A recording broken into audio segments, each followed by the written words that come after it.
going to go ahead and start sharing my screen and just show us a couple of key things. Because we are using Zoom as we meet today, I just want to remind you of a few features in it just to help you set up and be ready to go. So you guys all registered, you're in. One of the things that you can do is you can also call into one of these numbers if you find you have an unstable connection, and it'll really help to make sure your audio is stable and you can hear that nice and clear. The other thing is, when I'm not sharing my screen, which will be other opportunities during discussions, there's a link in the upper right-hand corner that says Gallery View, and you get to see everybody who's on the call all at once, so that can be really nice. If you're having any trouble, you can always go to the audio settings icon and open that up and make sure that your speaker's working, your mic's working, and down at the bottom of your Zoom window is where you'll find the mute and unmute buttons as well, because there are a couple ways that we really like to interact when we're in these meetings. One is through just open discussion and dialogue, which we'll have a lot of today. And for those, you'll want to make sure to unmute yourself and chime in and share your great thinking and wonderful work from this year. The other way is through partner chats. It's a nice opportunity to turn and talk, or even just post in the chat and have general conversation. And so we will be using the chat feature. So if you need any help with that, Danielle, Jen, or myself are happy to help you. Feel free to chat to us or private. Well, I guess you can if you're having problems with chat. Should have thought about that one before I gave that suggestion. But if you're having any other difficulties, feel free to chat with us. And so we'll get an opportunity here in the beginning to make sure that everybody can use the chat as we post some introductions and get a feel for who's all here today. So when you take a look at the agenda, we're going to be talking through some implementation work. We're kind of getting close to the end of the year. I think everybody's feeling a little bit of that downward craziness that starts once we hit spring break and testing and then the last month or two of school. And so we really want to have an opportunity to look back and reflect on a lot of your great coaching work over the course of this year. And then think about what kind of plans or how you're going to learn from your experiences this year, the experience of others and your network of colleagues, to then make some plans for next year. We'll also be sharing some updates as well as upcoming events with you. So let's go ahead and try out that chat feature. And so what we'd like to do is have everybody go ahead and post your name, your organization, so either your school or district, your co-op or service provider that you work for. And go ahead, and then I want to do a really quick poll since we're talking about implementations. And this could be really interesting for us to get a feel for who's here, and as you're listening to your colleagues share some of their experiences, how many of you are the first year of implementation at your school or district or site? Are you in the second year, or are you at the 3+ years? Maybe this is your 5th or 6th year, right? How long have you been a part of this work? And what do you hope to take away from today's coach meeting, especially with this focus on implementations and how that's been working for people? So go ahead and post that in the chat. I don't see a chat.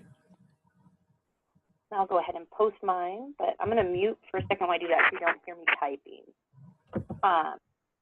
Well, actually, probably the easiest way while you guys are typing.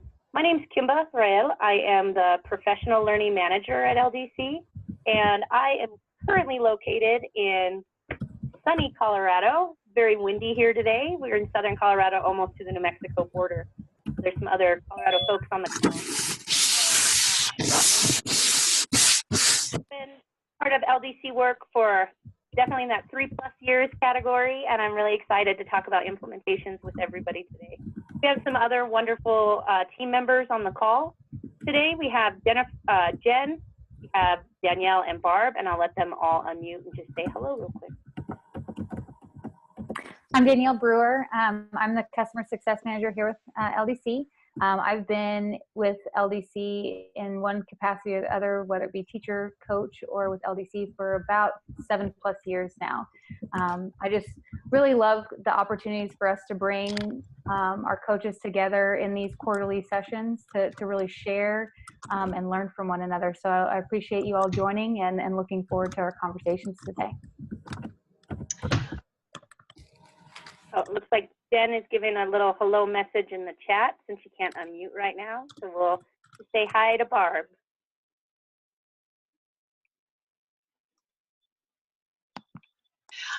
My name is Barb Altrinick. I am with High Schools at Work in Ohio. I have been working with LDC science teachers for 2 years and presently working to get my LDC national certification. Awesome. You know what, I forget that we have more than one Barb on here. Barb, I'm so glad that you unmuted and shared with us. It's good to see you here. We also have Barb Smith on the call from LDC. If she wants to wave or unmute and say hello, that'd be great. Hi, everybody. It's Barb from LDC. Trying to make sure I'm not echoing. Hey, everybody. It's Barb from LDC. Nice to see you all. Can you hear me okay? Yep, we sure can. I see Karen's nodding. Hey, I'm sorry. I was on my phone and my computer. So happy to see everybody today and to see so many people represented. We have department ed people here, school district folks, people who are coaching other teachers in their school system and teacher leaders, building administrators, and also one of the people I think of as like the fairy godmother of coaching, Rita Bean. I'm here from Pennsylvania as well. So thanks for joining us. Yep, we got a really good group. I don't know how much scrolling people have had a chance to do, but it's a pretty exciting and impressive list when you see the states and positions and experience, both experience in education as well as experience using LDC within our coach group. So pretty exciting. I'm really looking forward to our conversation today about implementation. So let's go ahead and dive in and start sharing out. So one of the things that we have really tried to ground a lot of our projects and our approaches when thinking about using LDC to support the things that matter for you in ways that are doable, that are worthwhile, so you can really see acceleration in your goals, has been to situate the work that you're doing in a problem of practice or a goal, an area that you really want to work with. So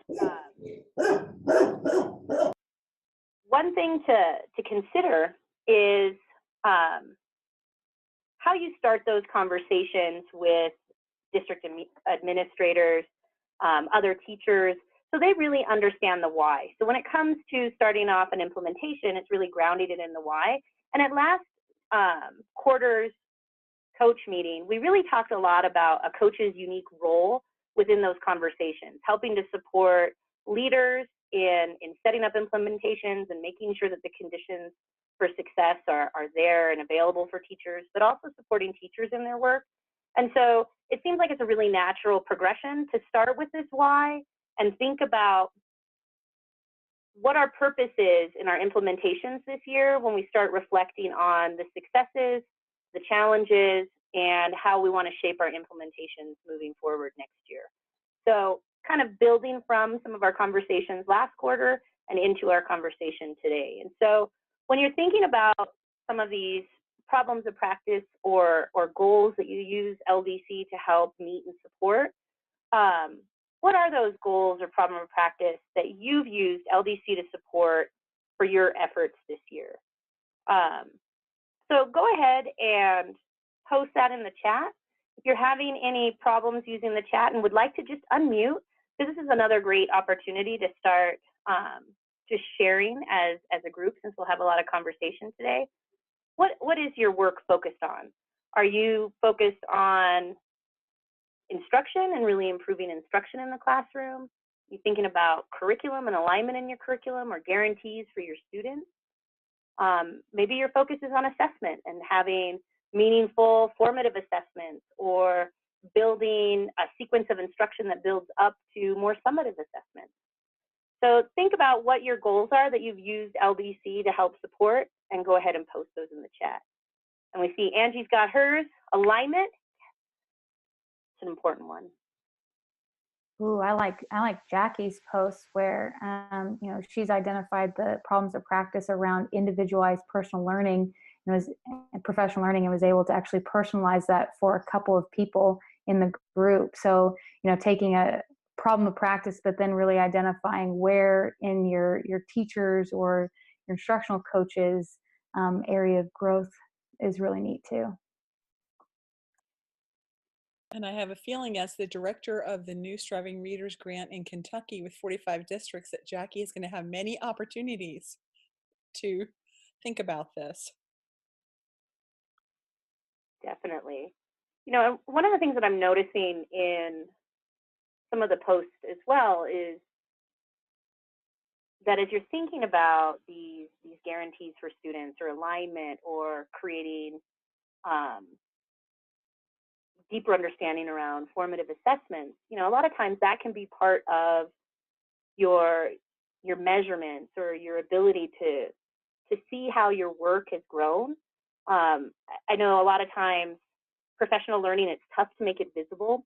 And so one of the things that I'm thinking about a lot right now, especially this time of year when testing's happening, and nationwide, we are experiencing a lot of state, national testing that's happening. And so when you think about your goal and in meeting it, how are you going to measure that growth? What are some of your milestones or the measurements? I mean, these can be things like student data and seeing growth in your student outcomes. It can be like what Jeffrey, Lynn, and Julie are working on as far as creating district-wide assessments. It can be part of you know, a number of modules like Barb posted in here across the course of the year. And so what I'd like you to think about are some of these different ways that you measure success, right? I know there's some coach certification projects in different states like Kentucky, in which it's about badges and trying to get certified coaches in your area through these evidence-based badges. Other projects like we've heard Jeanette speak about in Kentucky, in which trying to create some curriculum anchors in their system. And in Lake Florida, that's another place that's doing that. And so I'm thinking about, when you look at that goal, wanting to improve teacher practice, improve student results with standards, what are some of your milestones or success criteria from this year? Are you working on curriculum anchors or assessments? Are you working on teachers implementing maybe 3 rated modules across the course of the year? Are you having teachers submit their modules for peer review to see about getting them rated, so you have evidence of competency growth for teachers in quality professional practices? So think about your measurements and milestones towards your goal. What were some of yours? Were they any of these things or something different? And which have worked best for you? Or what are some of your challenges? What are you thinking about for next year? And so this is where we're really getting into some of our initial reflections as we think about the design decisions that go into implementation. Because these are all things that you've been working on all year, so let's talk about how it went. So go ahead and pick one of these questions, maybe a couple of them, and answer in the chat. And let's see what people have to say. Feel free to also unmute if you'd rather just start talking about this topic instead of writing in the chat. Let's go ahead and read through the question. I meant to say I've rescheduled them for next year because they're canceled for next week, but I've rescheduled them for next year. So it's been very interesting to be behind them these past 2 weeks that they've been, they've been out of the classroom for 2 weeks now, but I think they're going back next week. Oh, good. I haven't heard any updates on the national news. I got to check and see if they've gotten some more funding for their classrooms like they're hoping for. Well, they did not.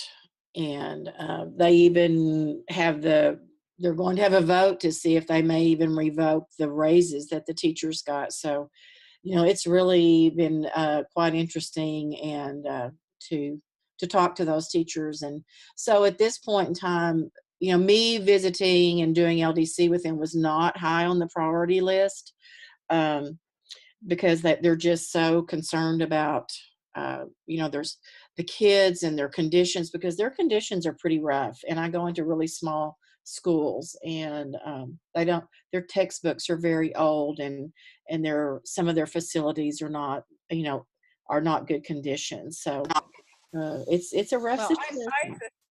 I really appreciate that you hang in there, and that sure does keep it real for all of us. I think it really points out too with aging textbooks and some of these things, just the value of OER resources, and getting quality resources in the hands of teachers who don't often have those kinds of things. Definitely. And high quality too. Thanks, Barb. Well, and I think this is really interesting to stop for a minute and think about your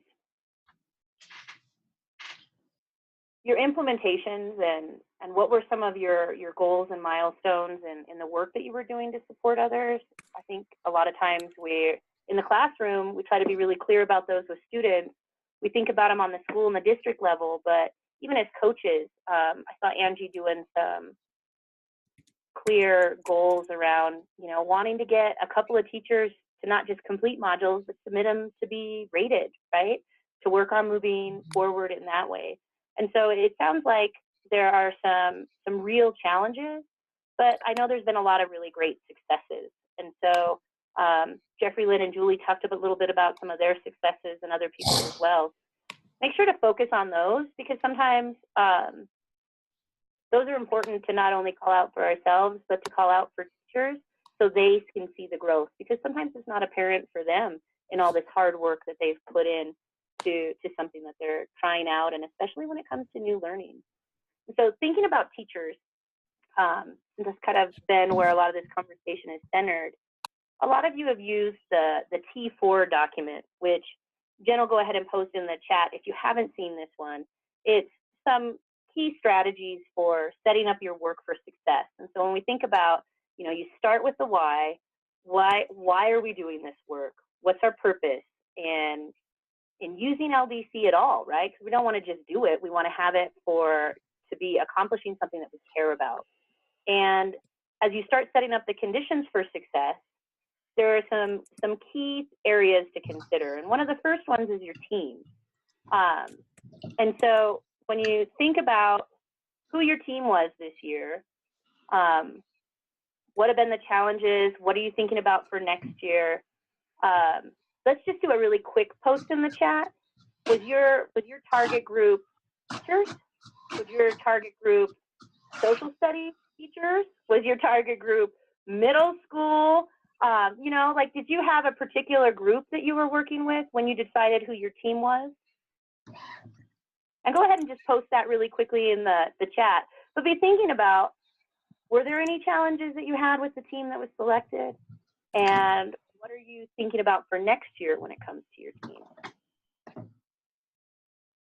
So kind of a come one, come all, Karen.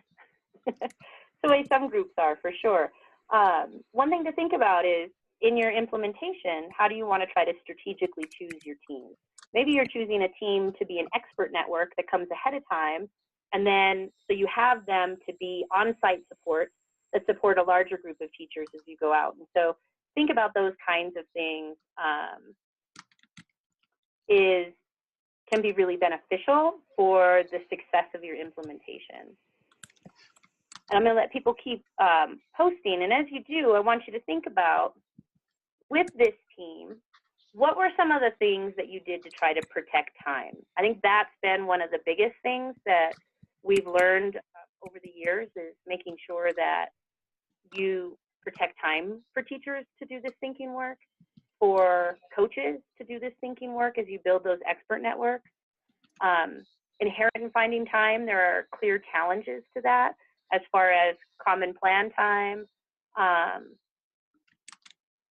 union contracts,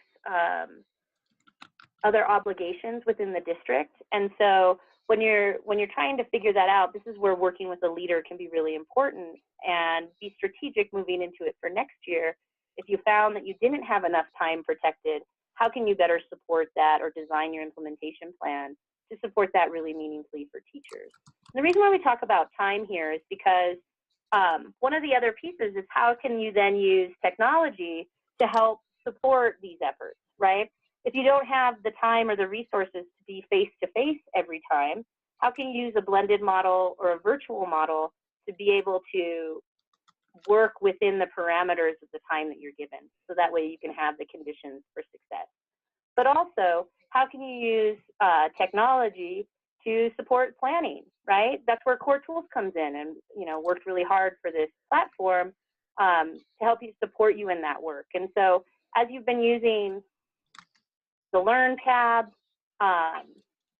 different systems of virtual or blended environments, think about what are some of the challenges, the successes, and your plans for next year. So take a minute and think about how you've used technology in your design to really help support teachers in this work. I know Danielle posted something interesting in the chat. Do you want to talk just a little bit about that? Yeah, so when we, we love to hear from all different types of implementations around the country, and we've heard a lot of successes around setting up their PLC structures in different ways. Some have been doing subject-specific grade bands where 3 through 5 or 3 through 8 specific content meet together. Others are really seeing the power of doing grade level teams where if they have the same students, they're all meeting at the same time. But again, the focus being on the students and the student work and analyzing student work. The benefits of seeing it in vertical teams is they can see the progression of how those standards are building upon one another in that particular subject area.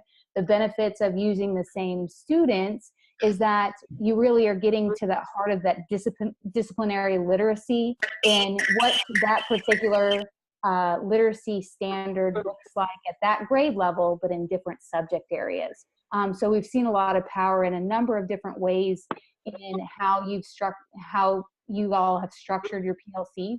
And also being able to mix and mingle that PLC where they're not just meeting with their vertical teams, but they're also meeting with their grade level counterparts has been, we've heard successes from that as well.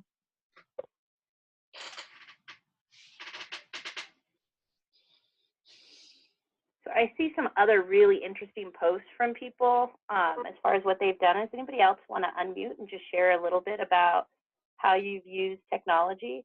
It'd be really great to hear a couple of people's successes so we can share and learn from each other.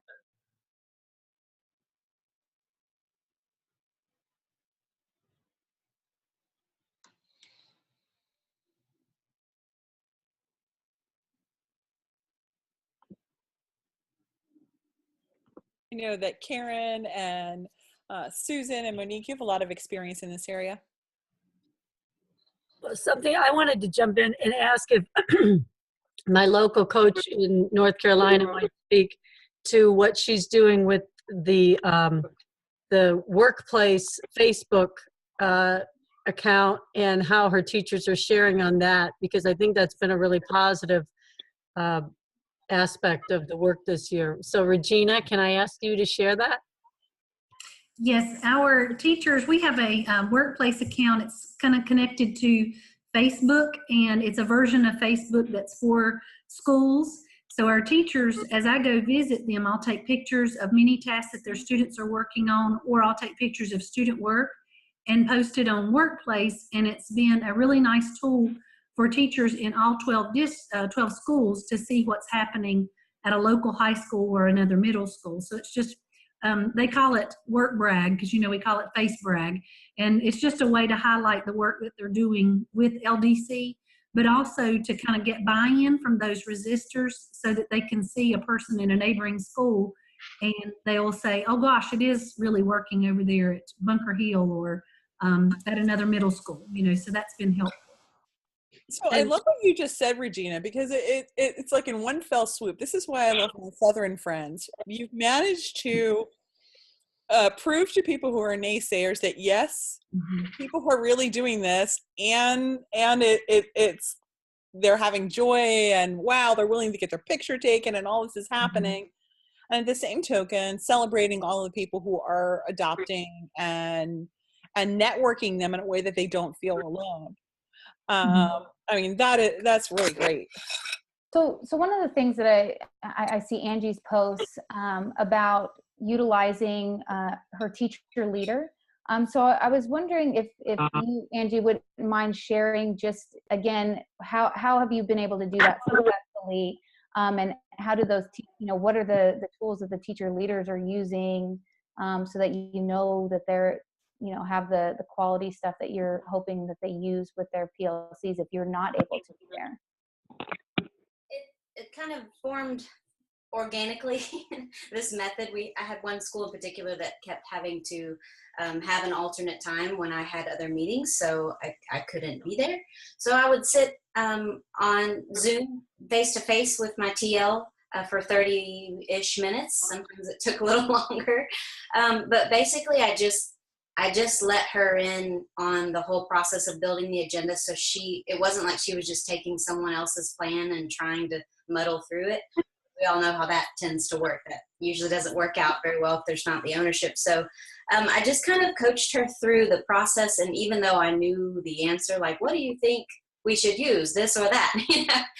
She was finding it. She was creating the links some of the time in the agenda. So she was just stepping through the decisions to create the agenda. We did it twice. And it worked really, really well where the momentum got to continue. I mentioned the Google Forms. That's something I've used with the same teacher and something I've used with other schools for like their off week when we're really trying to get something done in a certain amount of time, or maybe we've fallen behind. So it's basically just links. I'm happy to share one with you guys if you want. But it's just links that connect you into LDC learning. And then it's like, kind of like those little checkboxes that are in the Learn tab, where, what did you do to change your module? So and then, they check that off, and then they have the opportunity to ask a question. And then I'll bring that back around to when we do meet face-to-face, kind of as an accolade. Hey, thanks so-and-so and so-and-so for giving me this great information, because that really helps drive our decision-making today. And then I'll bring in some sound bites from, things they put in the Google form or the things they've done without me. Does that make sense? Oh, it really does. One of the things that I think is so interesting about what you're describing there and some of the other posts that are in the chat is that all of them center around some type of shared professional learning content. And by having that, a coach is really free to then focus on feedback and support mechanisms, right? What are some of these other creative ways that I can really support my teacher leaders moving forward? I can share with other sites in meaningful ways. And so, when you think about LDC Learn and how that really gives you that baseline of content, so you can focus on these different aspects of your implementation and spend time supporting teachers with feedback, coming up with these different tools and resources, because the learning is there and solid and consistent.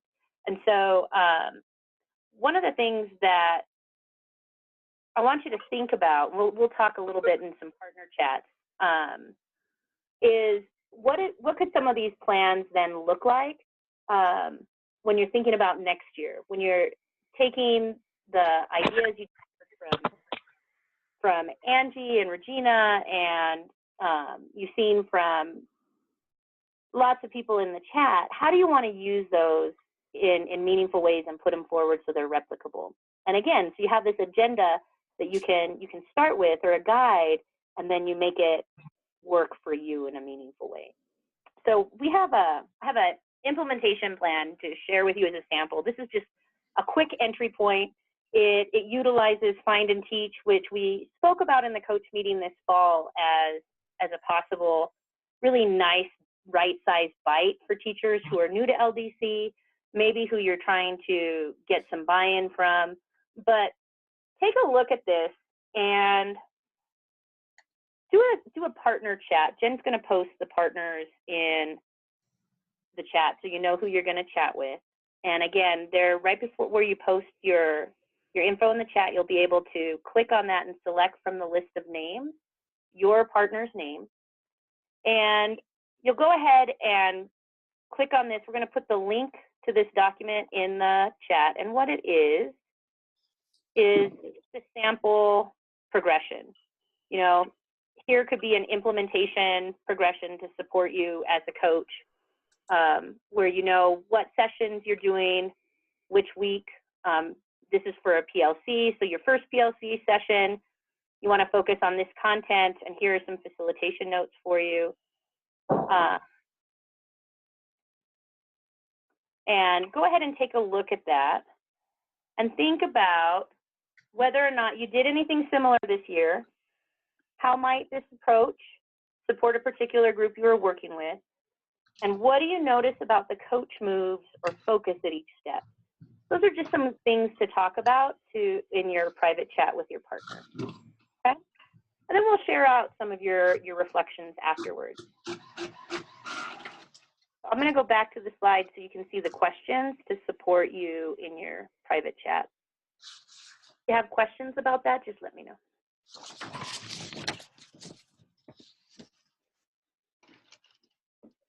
Yeah, I know you're probably just getting into some good discussion with your partner in your partner chat.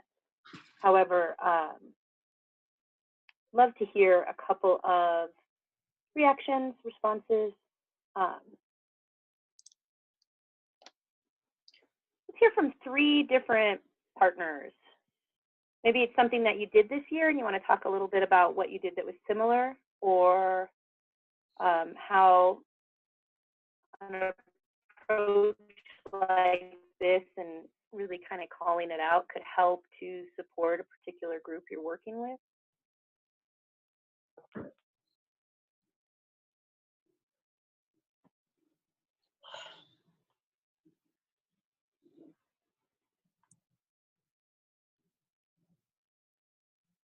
This would be a great time for someone to unmute and share a great strategic idea that you got from your partner, something that you read when you were chatting that you thought was really kind of neat.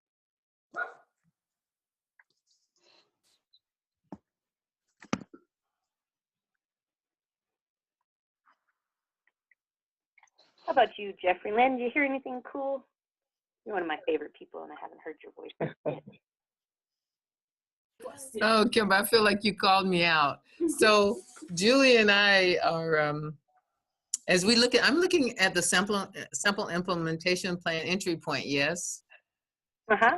That's the document we're sharing, right? Yeah, you got it.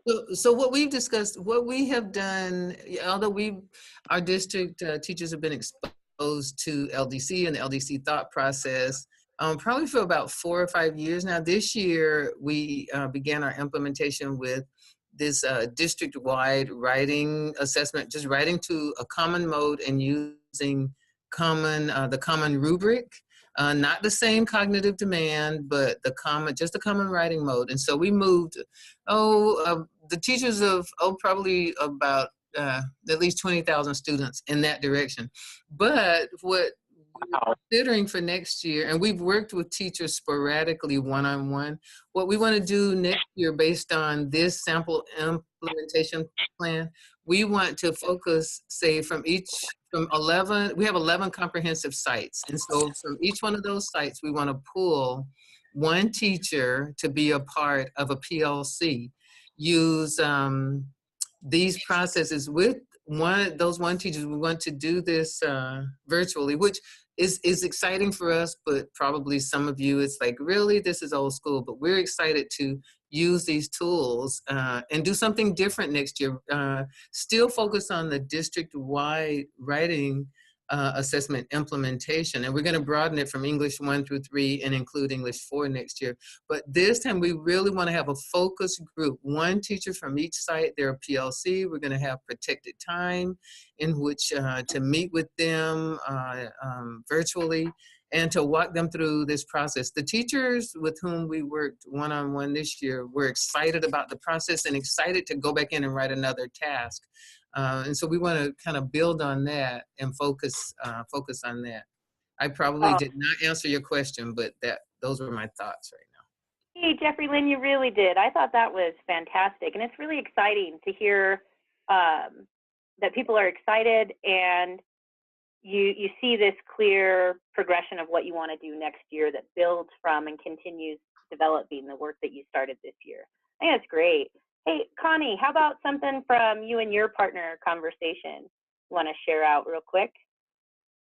Kimba, I visited with Louis. I'm not sure I'm pronouncing the name correctly, but so we had a really effective visit. I would like to share that comparing a lot of different entry points over the past years to this particular plan, this one you have pulled up, I would really value beginning it with that rationale of why I do this work. I think that's going to be very valuable.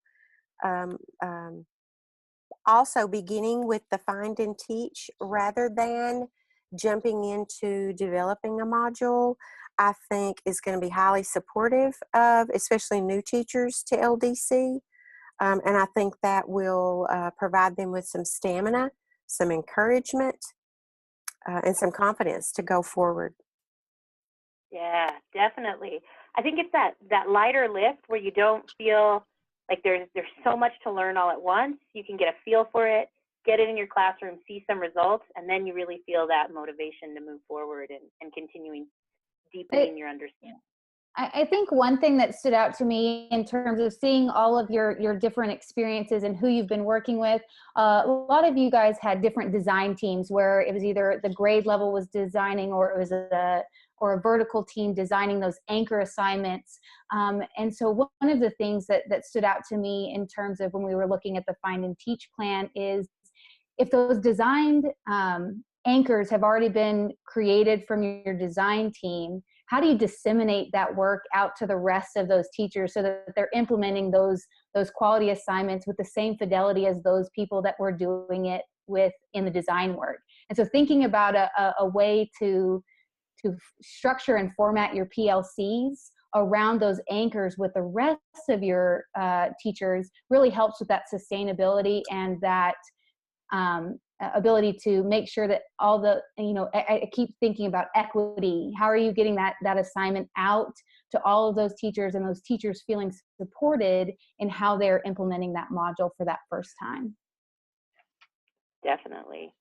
And even thinking about seeing how it all works together so that way they can know what to prioritize in their instruction and really build that in powerful ways. So think about the flexibility in a plan like this and how you can use that to really support teachers.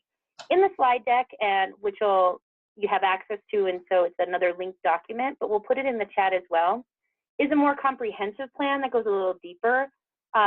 We won't have the time to dig into it now because there's a lot of reading and kind of scrolling through it, but you can see where there's some maybe district virtual sessions with some building level coach support. And so you can think about how do we want to build a system that moves teachers through maybe 3 instructional cycles across the course of the year, and what are those supports and how does it look moving forward? A lot of people talked about blended models, so this could be a really interesting way to have a mix of virtual and in-person support. The other thing is you could even think about ways to see as a coach at a glance, what should I be looking for? What do I really want to support my teachers in building? And where do I find those resources to support me in that in core tools and in the courses. And so it even shows you where to go, where you want to go to the coaching for impact, and pull some of those, that thinking and learning, as well as data tip charts to really help guide your feedback so you can be strategic at certain points in an instructional cycle process. And also thinking about design versus common, and maybe you're supporting two different approaches, depending on what your implementation looks like and your goals. The other thing is even when thinking about having maybe a design team ahead of time or training some of these teacher leaders in your building, there are other ways that you can have some progressions to support teachers. And so I just want to take a second and think about the resources that help you with this, and some of the offerings that we have that we can work in partnership with to really help develop your expert networks to grow, scale, and sustainability in your system. So if you do not already have access to the Site Lead Implementation Toolkit, which documents like the T4 and some of these guiding resources to help you think about your implementation, we have given everybody on this call access for 2 weeks to these documents and to the Learn tab, so you can kind of get a feel for what's there and how you might want to integrate it into your implementation next year. You can build a group of expert teacher leaders who might be the ones who are writing those tasks that then you want your teachers to teach using a find and teach model or using common assignments. And so you can have them go through a semester-long process in which they start with 2 days face-to-face, and maybe they take our quality task course to really dig into and develop their skills when it comes to quality task design. Maybe you want to start growing your expert network through certified coaches and want to take them on a 2-semester journey and really build their understanding in quality tasks, quality skills and instruction, but also building their leadership skills as a coach through some key actions at particular steps in their learning process. There's a lot of things that we are here to help support and guide you through.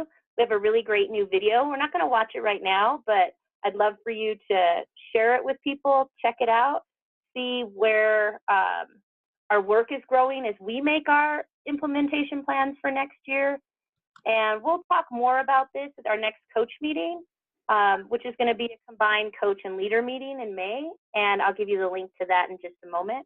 However, I do want to hand it off to Danielle to give us some updates.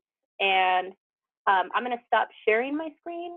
I know I just ran through a number of resources here at the end that Jen put into the chat. But if you have any questions while we transition to Danielle, go ahead and unmute and ask, and I can explain anything. So yay, Dana, I love. So, Kimba, I just want to make sure you can see my screen. It should say My Library. Is that correct? Okay. So one of the things that I wanted to make sure to take time to do today with you as a captive audience is just share some quick updates that can help support you in making your life easier as a coach working with numerous teachers. As I kept seeing in the chat, some of you are working with magnitudes of teachers, and so trying to help you be able to work with those teachers more effectively and efficiently. We've done some updates within our library and as also with our task template updates and some collection descriptions that I want to share with you really briefly. So when you go to My Library and the Shared With Me, everything that has been shared with you from your teachers shows up in this section. It sometimes was not necessarily easy to find. So we've tried to help with some organizational mechanisms. So now you can actually sort 2 different ways. There's an ability for you to share with any group. So you can actually, if you want to just see the group that you're working with in Santa Fe, then you can just click on that and it'll just bring up the modules that have been shared with you from that particular group.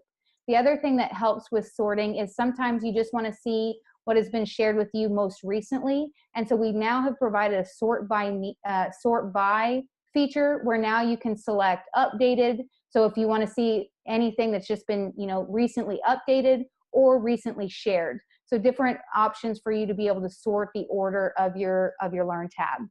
The other great feature now is the ability to be able to swap out templates without completely losing the content in your task. So I have a task right here. Let's say, task template IE5 is not necessarily the one I want to use. So now I can go in, and maybe it's more of an argumentation. I can locate the argumentation and select it.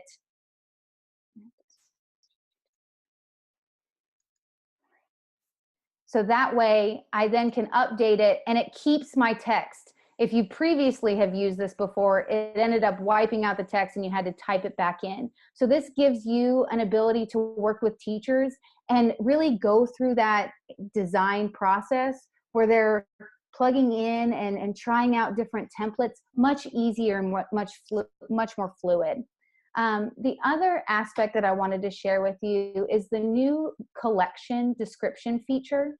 One of the things that we've added in our collection is when you create a new collection, we've now created a rich text editor where you can actually attach files and add hyperlinks. So that way, if you want to share out curriculum artifacts and things like that within your group, you now are able to actually link additional documents in addition to those curriculum resources. So say you have a curriculum collection for your district, I can now actually also link the district map to that. So as I'm working with the modules in that collection, I have quick access to that particular map. So those are the 3 exciting updates, and I've made sure to include screenshots of all of those as reference. And if you have additional questions, please feel free to reach out.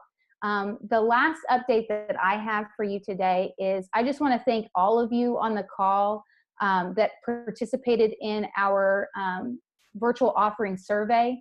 We received a number of responses, and it's really helped us to craft and create a upcoming 2018-19 LDC calendar for the upcoming school year. So really thinking about what are the needs that you need as coaches and leaders in your implementations, and what are the high leverage and valuable opportunities that we can provide to you in these virtual offerings like this quarterly coach meeting to help your work.